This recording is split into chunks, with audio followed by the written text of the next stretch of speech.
This is television for the Isles of Scilly, brought to you with Worldwide Financial Planning, Truro and Penwith College, and the Scilly Lottery. From Radio Scilly, this is scillytv.com.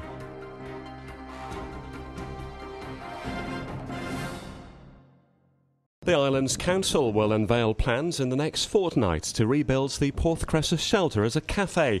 The idea didn't appear in the Porthcressa Regeneration Master Plan, but the plans have been tweaked following a meeting with councillors and architects last week. The reason for the plan for a business in the building: the town hall needs to take out borrowing to cover costs as part of the overall regeneration that can't be funded. The building budget for the new library, registry office and any housing for key workers will need paying back over a few years, and a cafe built into the Schiller shelter, which if tendered out to locals could fund the upkeep of the building, could provide a solution. Diana Montpaloki from the Town Hall says there's clear demand for another place to eat on the beach. One of the reasons we've looked at a cafe on that site is because when we approved the application for the Porthcressa enclosure, we had a number of letters to say, please don't shut the inn because we need more food service outlets within the islands. So this is seen as a bit of a replacement, possibly for that, though hopefully a very nice replacement. It's not a dead cert it'll go ahead. Consultations will begin next month, and anybody with an interest in the project will be able to see 3D plans for designs and submit a questionnaire to the Town Hall. Diana says despite recent government cutbacks, cash for many elements of the Porthcressa regeneration is available. Surely competition and choice is a good thing for our visitors. And I think what we need to do is all up our game. And I think if we have a very nice venue on the beach, which is replacing a venue that we lost 18 months ago, I don't see that as unfair competition, and it's not the council running it. It would be an entrepreneurial person from Scilly who wants to take on the opportunity. There was the Porthcressa Inn, but that closed last year when the owners wanted to enjoy life more and turn the pub into a larger home. So that's just left the Wheelhouse and Dibble and Grub down the other end of the beach as the only food and drink sellers at Porthcressa. Now the Town Hall wants to rebuild the Porthcressa shelter on the beach with new loos and showers for visiting yacht owners and, controversially, a cafe. The plans will go to the public for them to have their say, but the boss of the Bishop and Wolf isn't keen. Mark Twynham's 2 minutes walk away, and he says he's going to fight it. Mark says it's too much competition when times are tough. I need to look after my own businesses, my own business here, and the only way to do that is to protect it. And I feel with the downturn in visitors and the recession that we don't need any more here, and there's only enough to go round at the moment, and everybody's coping just about, I would think, but if there's any more start to open, people are going to start to struggle.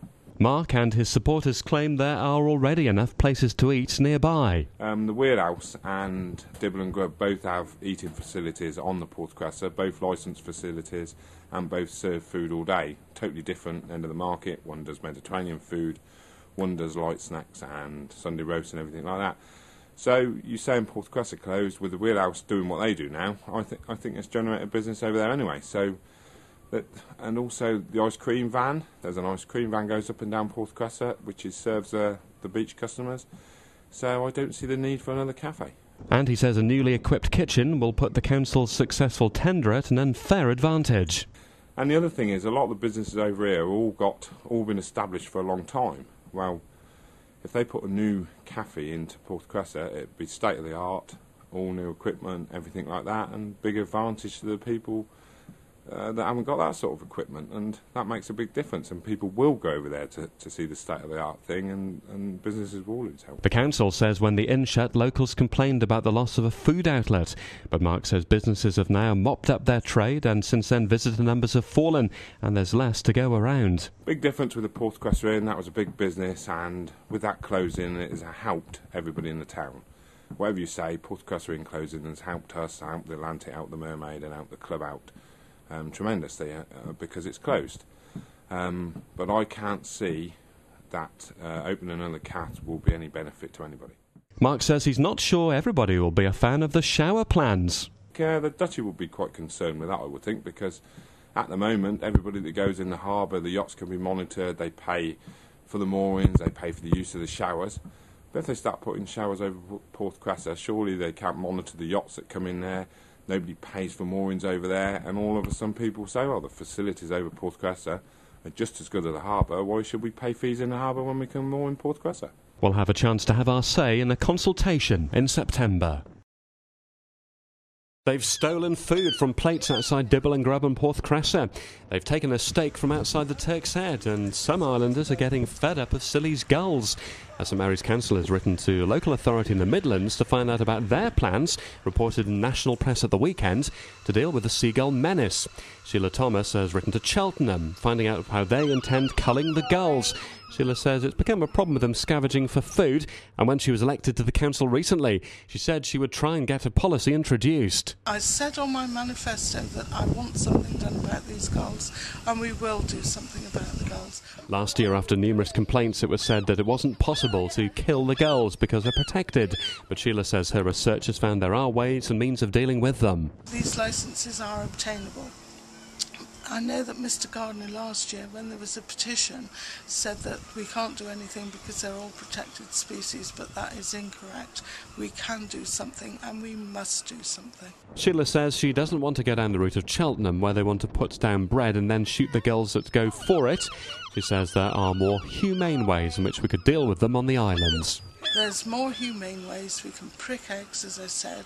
We can substitute the eggs with stones or anything that the gulls will be swayed into thinking that they're eggs.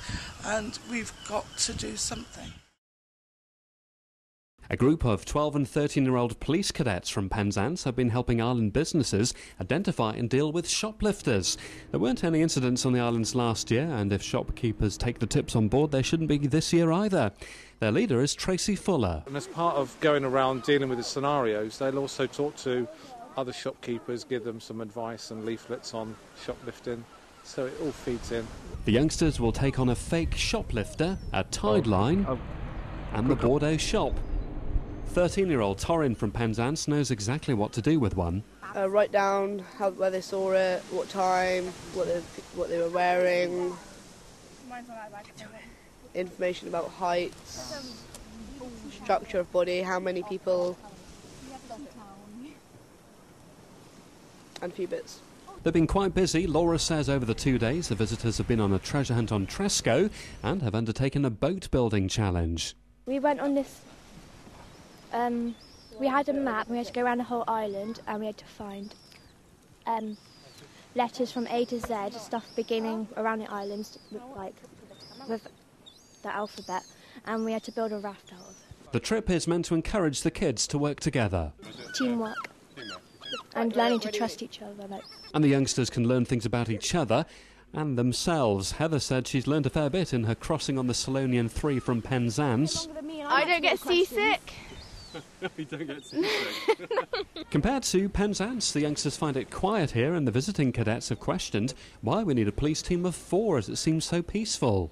I guess that's first impressions though, isn't it? And I think anyone coming into this environment gets that same impression, but no, they're still pretty busy, but in a different type of way. You know, they're not dealing with public order all the time, but they will have to deal with the shoplifting and bits and bobs. So same as the mainland. And the visitors give top marks to Scilly. They think life seems better on this side of the water. Although, we saw some really young people at the park and they were, really free and stuff. They, weren't scared because it's, dead safe here, so... I mean, I know it's, safe in Cornwall and that, but it's, even safer here if you get me. It's, mega safe. And teenagers don't appear to be so readily criticised on the islands. Well, in Cornwall, you get people walk past and you say hi to them, and they just walk straight past and, snarl at you. Over here, you say hi and they say hi back, or they ask you how you are or what you're doing. And they don't have any funny faces like they do in Penzance. The police cadet activity, complete with their black polo shirts and official uniforms, hasn't been adopted on the islands, but their work isn't too far removed from that of the students who undertake the emergency services exercise, held each summer. Your 999 week then feeds into a work experience week, which I run on the mainland for them. This is born out of that work experience week.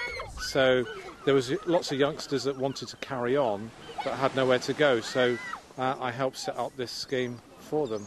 The laws on both sides of the water may be the same, but the visitors only experienced one attempted theft in their 2 days here. A greedy gull that tried to steal their chips. And as that was a first offence, the case would be unlikely to go before the beak.